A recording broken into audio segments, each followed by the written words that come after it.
Assalamualaikum warahmatullahi wabarakatuh. Perkenalkan, nama saya Ismina Najiyal Fatia dari kelas PAIB dengan nomor NIM 2120083. Di sini saya ingin menjelaskan sedikit dari bab nasih dan mansuh. Pengertian secara etimologi atau bahasa, nasah adalah dibagi menjadi 4 perbedaan di kalangan ulama. Yang pertama adalah nasah dapat diartikan al-azalatu, yang artinya menghilangkan atau meniadakan. Kata nasah juga berarti at-tahwilu, artinya pengalihan, seperti pengalihan harta warisan. Ada juga nasah berarti at-tubadilu, artinya mengganti atau menukar sesuatu dengan yang lain. Kata nasah juga berarti al-naklu, artinya menyalin, memindahkan, atau mengutip apa yang ada di dalam buku. Nasah secara terminologi atau istilah dibagi menjadi 2. Yang pertama mutaqaddimin. Menurut ulama, mutaqaddimin adalah nasah mengangkat hukum syar'i, menghapus hukum syara' dengan dalil hukum kitab syara' yang lain. Yang kedua ada mutaakhirin. Menurut ulama mutaakhirin diantaranya adalah sebagaimana diungkapkan Quraisy Shihab bahwa nasah terbatas pada ketentuan hukum yang datang kemudian guna membatalkan, mencabut, atau menyatakan berakhirnya pemberlakuan hukum yang terdahulu hingga ketentuan hukum yang ada ditetapkan berakhir.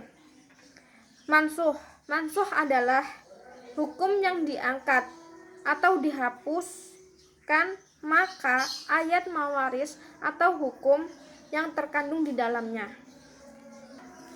Adapun ruang lingkup nasah. Nasah terjadi pada perintah dan larangan, baik yang diungkapkan dengan tegas dan jelas maupun diungkapkan dengan kalimat berita, khabar yang bermakna amar atau nahi.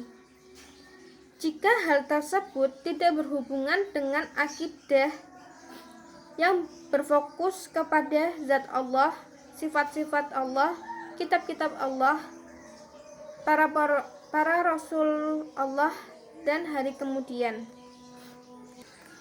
Pendapat ulama tentang nasah dibagi menjadi 4 golongan. Yang pertama, orang Yahudi.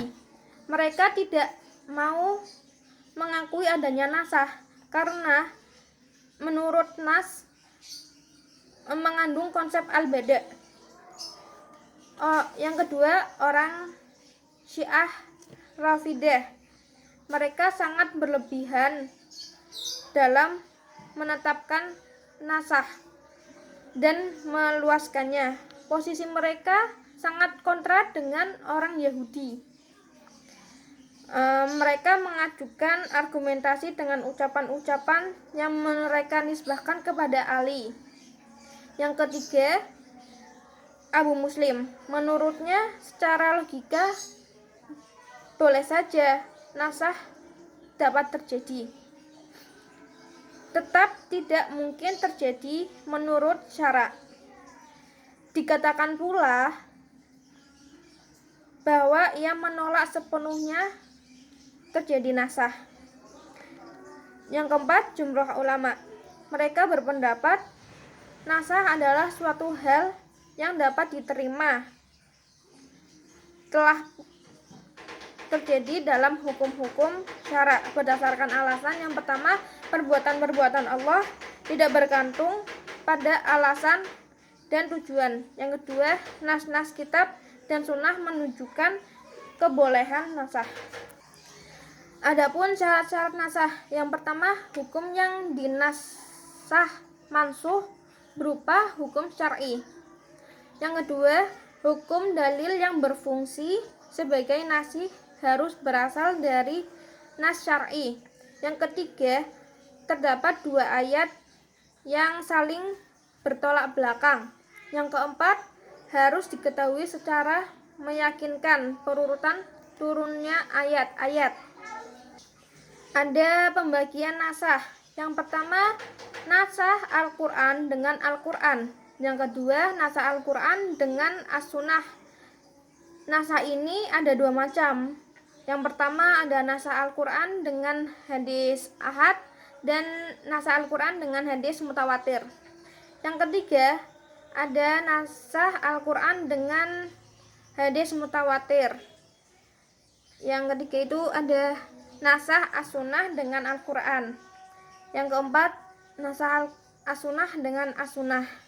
Yang dikategorikan ini terdapat 4 bentuk. Yang pertama, nasah mutawatir dengan mutawatir, nasah ahad dengan ahad, nasah ahad dengan mutawatir, dan nasah mutawatir dengan ahad. Pedoman mengetahui nasah. Untuk mengetahui nasah dan mansuh terjadi beberapa cara. Yang pertama, keterangan tegas dari Nabi Muhammad SAW atau sahabat. Yang kedua, kesepakatan umat bahwa ayat ini nasikh dan yang itu mansuh. Jadi bisa harus membedakan antara satu dan lain. Yang ketiga, mengetahui mana yang lebih dahulu dan mana yang kemudian dalam perspektif sejarah. Macam-macam nasah dalam Al-Quran. Nasah dalam Al-Quran ada 3 macam. Yang pertama, nasah tilawah dan hukum. Yang kedua, nasah hukum sedang tilawahnya tetap. Dalam hal ini mungkin timbul pertanyaan, apakah hikmah penghapusan hukum sedang tilawahnya tetap? Jawabannya ada 2. Yang pertama, Al-Quran di samping dibaca untuk diketahui dan diamalkan hukum karena ia adalah kalamullah yang dilakukan dapat pahala. Yang kedua, pada umumnya nasah untuk meringankan akan nikmat dihapuskannya kesulitan. Yang ketiga, nasah tilawah sedang hukumnya tetap. Ayat-ayat nasikh dan mansuh.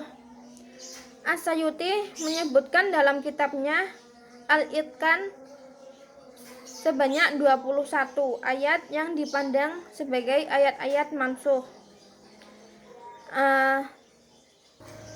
Masalah-masalah diantaranya ada masalah kiblat sholat, qisas dan hukum pembebasan, puasa Ramadan, fidyah atau menebus puasa, membunuh musuh di Masjidil Haram, berperang di jalan Allah dalam bulan puasa, iddah janda, takwa kepada Allah, bagian warisan, hukum berzina, jihad dan memerangi orang kafir, saksi, memerangi orang kafir, berperang dengan orang kafir, perkawinan di antara pelaku zina, menuduh perempuan berzina tanpa saksi, izin anak untuk masuk kamar orang tua, istri-istri Nabi Muhammad SAW, bersedekah pada Rasulullah sebelum mengadakan pembicaraan, memberikan harta rampasan pada orang kafir untuk mengawini istrinya. Yang terakhir adalah salat malam. Nah, di sini juga ada hikmah nasah. Yang pertama, memelihara kepentingan hamba. Yang kedua, perkembangan tasyri' menuju tingkat sempurna sesuai dengan perkembangan dakwah dan perkembangan kondisi umat manusia. Yang ketiga, cobaan dan ujian bagi orang mu'alaf untuk mengikuti atau tidak. Yang keempat, menghendaki kebaikan dan kemudahan bagi umat, sebab jika nasah itu beralih ke hal lebih berat, maka di dalamnya terdapat tambahan pahala, dan jika beralih ke hal yang lebih ringan, maka ia mengandung kemudahan dan keringanan. Sekian dari saya. Wassalamualaikum warahmatullahi wabarakatuh.